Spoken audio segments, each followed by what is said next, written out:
Good morning, I'm Joe Fryer. And I'm Ellison Barber in for Savannah Sellers. We begin this morning with the fallout from the federal case against Hunter Biden after his plea deal with the Justice Department unraveled in court. Hunter and his legal team arrived at the courthouse yesterday. The plan was to formally submit a guilty plea to 2 charges of failing to pay taxes. Now, under the previous agreement with prosecutors, Biden would have received probation and no prison time. His outstanding federal firearms charge would also be resolved if certain conditions were met. But the federal judge overseeing the case said she was not ready to accept the plea agreement, questioning its legality. Instead, Judge Noriega asked both parties to file legal briefs explaining why the gun charges deal should be included in the plea agreement. Now, they each have 30 days to submit those arguments. Because of these developments, Biden entered a not guilty plea. He is expected to reverse that plea if the new terms of the deal are accepted by the judge. A lot to cover. We have NBC News legal analyst Danny Savallo standing by, as well as NBC News White House correspondent Mike Memoli. Mike, let's start with you. This ongoing legal battle has no doubt been a challenge for President Biden and the White House. So how is the White House responding to really the fallout of this deal?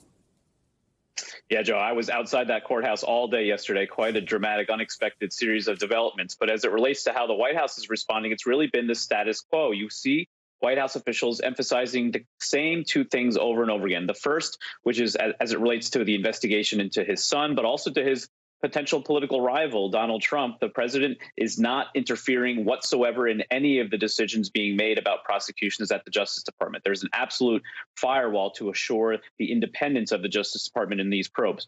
But specifically and unique, of course, to the investigation into his son, the White House continues to emphasize that he is looking at this only through the lens of a loving father. Take a listen to Karine Jean-Pierre yesterday addressing this while these proceedings were happening in Delaware. Hunter Biden is a private citizen, and this was a personal matter for him. As we have said, the president, the first lady, they love their son, and they support him as he continues to rebuild his life. This case was handled independently, as all of you know, by the Justice Department under the leadership of a prosecutor appointed by the former president, President Trump. Now, Joe, a reminder of what was so historic about this event yesterday. This was the first time a Justice Department was bringing charges against the child of a sitting president. And to really underscore that point, when you walked into the courthouse yesterday, when Hunter Biden walked into the courthouse yesterday, the first thing he saw on the wall to his right was a framed photo of his father, as is in every federal building across the country. So a really poignant moment, really, for anybody who was there yesterday. The other part we should note is that the president had no public events yesterday in which he could have been asked to respond to these developments. Today, he has several, so it is possible the president can engage on this question today.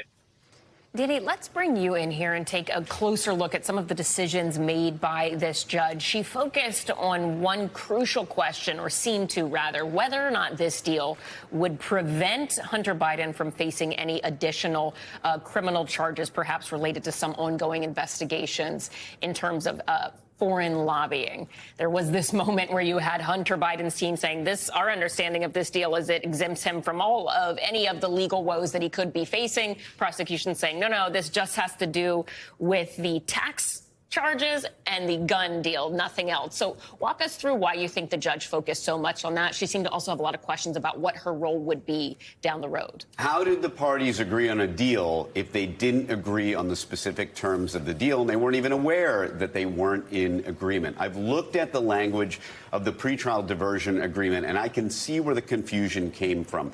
The language says the government agrees not to prosecute Hunter Biden for any of the crimes encompassed, and that's an interesting word, by a list of different things that they attached to the pretrial diversion agreement. So if I'm the defense attorney, in fairness, I might have looked at that too and said, okay, that covers everything.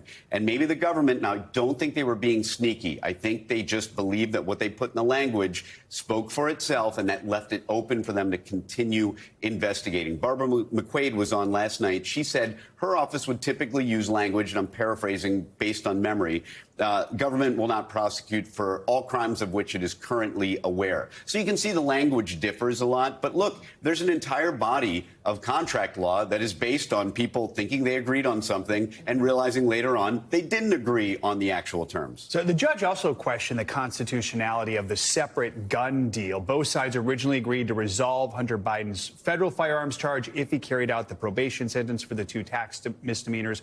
What was the judge worried about? I got to criticize the government here, and to some degree the defense as well, for not seizing on this language. They should have known right away this was problematic. That's not how pretrial diversion works. And look, I'm not being glib, but really, the reality is the government, the federal government, almost never enters into pretrial diversion. So maybe it's because they're just not familiar with these agreements. In the state courts for low-level crimes, pretrial diversion is the rule of the day. It happens thousands of times every day. In the federal government, by contrast, there are many districts historically that didn't even have pretrial diversion. So the problem was that the admissibility and being able to stay in the program is entirely up to the government, the executive branch. The judge should have nothing to do with it. She was exactly right. And, Mike, Republicans are already responding to the judge's criticism of the deal. House Leader Kevin McCarthy had this to say following the news of the deal breakdown. You watched when the IRS spoke that they did the statute of limitations running out on the most serious tax provisions with the Biden family. During that talk, they said the Biden family is willing to waive that. So I'd like to see the Biden family waive and not worry about the statute of limitations and look at everything just like every other American would have to do. There shouldn't be 2 justice systems in America, and hopefully today that's what's being done. So, Mike, what does this mean for ongoing investigations into Hunter Biden and the pressure it could have on the president? Yeah, I think the political pressure is only going to ramp up because of this. The White House was clearly poised yesterday for a pivot point. They were ready to hopefully have this in the rearview mirror so they could then make an argument, as we started even to hear from White House officials, that while Republicans were focused on attacking the president's family, he was focused on doing what was right for American families, focused on his agenda, not on this. So one of the primary criticisms Republicans have been lobbying about this case was that there seemed to be some preferential treatment of the president's son. If this had been an open and shut proceeding yesterday without any complications, it would have underscored that it was just business as usual. But the fact that there were so many complications only gives fuel to Republicans to continue to make this argument that there is special treatment here, not just of the president's son, but of his potential political opponent again. And so that's going to only inflame these Republican probes. All right, Mike Memoli, Danny Savalos, thank you both. A scary moment during a press conference on Capitol Hill when Senate Minority Leader Mitch McConnell suddenly stopped talking mid-sentence for almost 20 seconds. Let's watch that moment. Well, good afternoon, everyone. We're on a path to finishing the NDA this week. It's been good bipartisan cooperation and a string of Just over 10 minutes later, he returned to the podium to finish taking questions. McConnell said he was fine, but ignored a question about his future in Congress. NBC News Capitol Hill correspondent Ali Vitale joins us now with the latest. Ali, that was a pretty surprising and scary moment, right, where he just stopped talking and then you saw other senators actually escort him away from that podium. Do we have any sense of what happened in that moment? Has his office commented? Yeah, it was a really scary moment on Capitol Hill. This is a press conference that Senator McConnell does with reporters weekly. We see him there. Typically, you have to talk a little bit more loudly to have him hear your questions, but it is typically a pretty rampant Q&A. Yesterday, though, of course, we watched the way he trailed off and really froze for just under 20 seconds during those remarks. An aide to McConnell has since told us that during that time he felt lightheaded. He, of course, then walked back to his office, felt better, and came back out and took questions from reporters. In the words of one McConnell aide, they said that Q&A was sharp. And in McConnell's own words, he told reporters yesterday, "I'm fine." So McConnell did return to the podium shortly after. Do we know if he plans to return to work today? And how have his fellow lawmakers reacted to that moment? Yeah, I think that's a really good question, and we have every indication that he will be back at work today. But you can't look at this most recent moment without looking at what's happened over the course of the last few months. Back in March, you'll remember, Senator McConnell fell as he was leaving a fundraiser here in Washington, D.C. That fall at a hotel resulted in a concussion and some fractured ribs. He was out of Washington and out of the Senate for several weeks at that point.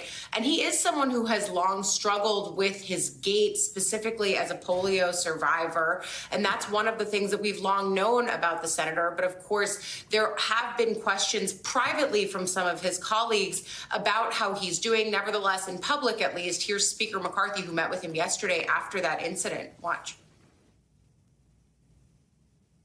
There was no concerns about his health in the meeting. That wasn't that much long after. No, it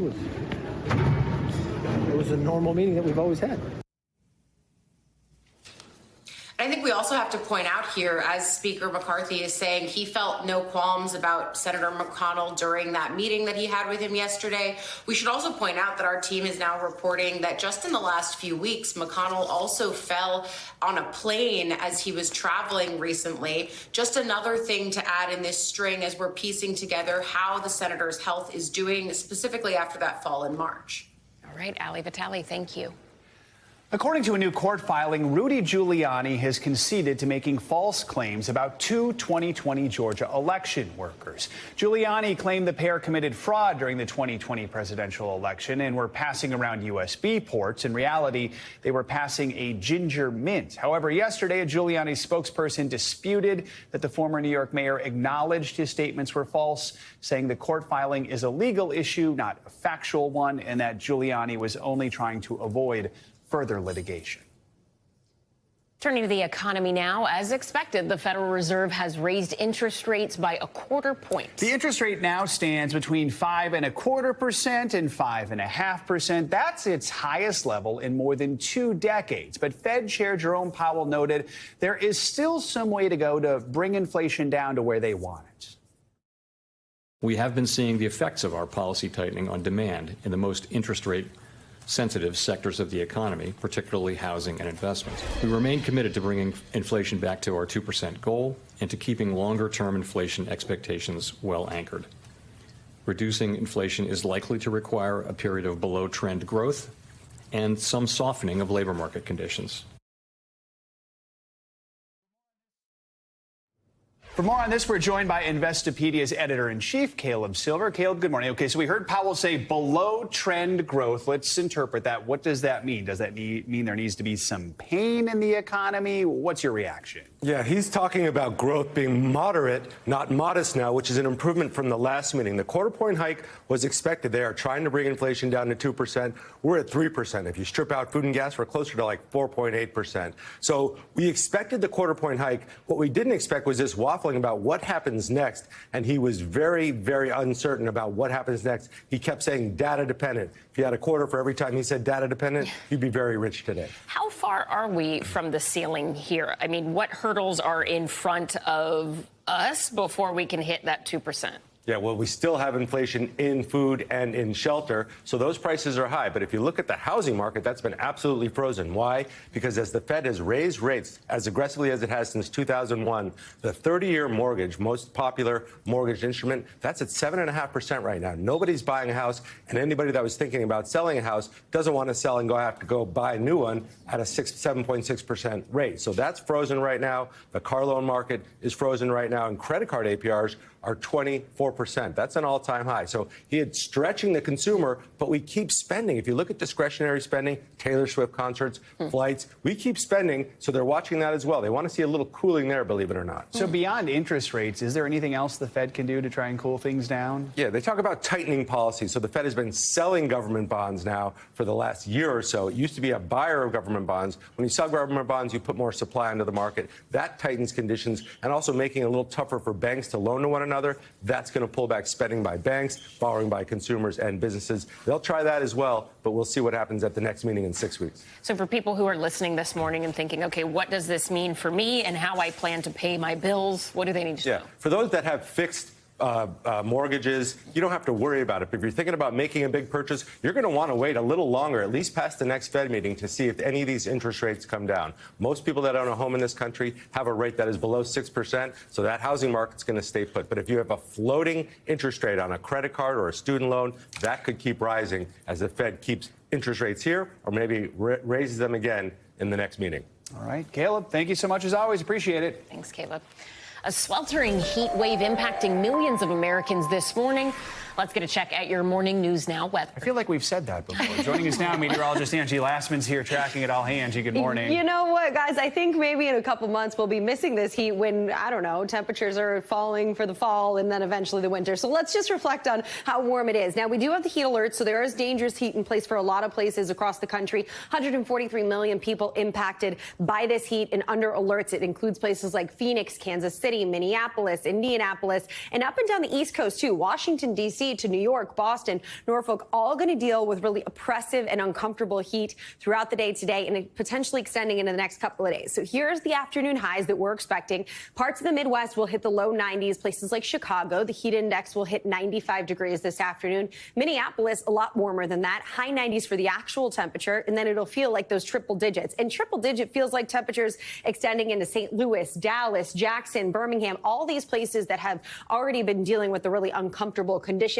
And that does include parts of the Northeast as well. New York headed to 94 degrees today. That's a little bit of an improvement from what we originally expected for today's afternoon high. But still, you have the humidity in there, and we're talking triple digits. Looking ahead to your Friday, rounding out our work week, and not much of a change as far as temperatures across the Midwest, still ranging into the 90s and feeling like the triple digits, and across parts of the Northeast, high 90s for Washington, D.C. tomorrow. If you have Friday plans, your feels like temperature during the warmest part of the day could hit 109. So taking it slow, making sure you're getting that extra water, all those same tips and tricks that we've been saying for weeks now, you're going to want to continue those right into the end of the week and into the weekend. When we look ahead to the next couple of days, it does look like Saturday, Sunday, Monday kind of moderates out for parts of the Midwest, but we keep that warmth and those really above normal temperatures going well into the first half of our weekend in the Northeast and in New England, and we will eventually see temperatures kind of end up back to where they should be by the time Monday rolls around. That is not the case for the Southeast, though. Expect these triple-digit actual temperatures to stay for places like Tulsa through the weekend into early next week.